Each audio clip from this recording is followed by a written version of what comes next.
Look, boys, look. This is Omega Constellation, and it is a watch of the man whose aura transcends the mortal existence.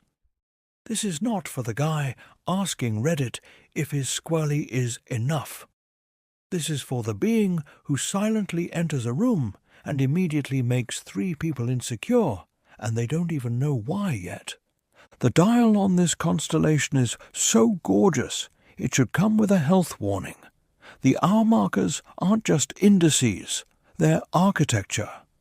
Little sculptures of light and shadow, each one a tiny monolith that catches the sun and throws it back like it's personally offended you dared to look away. The hands? They're an exercise in perfection. Sharp, precise, black enamelled, or faceted just right, gliding over that meteorite surface like they're doing ballet with a knife. Every time you glance down, you're not checking the time. You're reaffirming your place in the cosmic hierarchy. This piece of perfection was built when Omega still treated the constellation as the flagship, not the polite cousin of the Speedmaster. Chronometer-rated movement, proper finishing, Geneva Observatory on the back, with its smug little medallion and 8 stars, quietly bragging about Omega's precision records, like it's just another Tuesday. It is the kind of watch that doesn't need to shout about heritage, because the entire object is the heritage. A slice of mid-century chronometry distilled into steel and glass, made for those who measure their lives in quiet achievements rather than loud purchases. On the wrist, it doesn't scream, it glows. Slim case, refined lugs, that leather strap flowing around your wrist like it's been there since birth. It slides under a cuff, under a jacket, under reality itself. This is not a watch you baby. This is a watch that babies you, making you stand up straighter, talk slower, and enunciate like you suddenly have old money.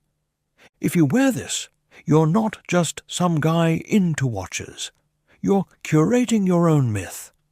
Every fake Seiko Rolex cowboy with his AliExpress dial is an NPC in your cutscene. The kind of background character who paid $300 to roleplay as a date-just owner with the word Seiko printed on like a bad-ass name tag. They're running around in knockoffs, arguing about mods and builds, while you're running the main story in full Omega resolution, observatory medallion on the back, and a real chronometer movement ticking away like the soundtrack to a life actually worth watching.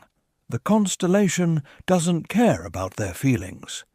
It sits there, under the stars, on the caseback, silently reminding everyone that some men wear time, while others are a blessing to the whole timeline. With this Omega on your wrist, you are not merely human. You are an ethereal being basking in the light of divine cosmic magnificence. Buddy boys. My studies show that non-subscribers are 453% more likely to clap when planes land while having Cheeto-stained Dan Henrys strapped to their wrists.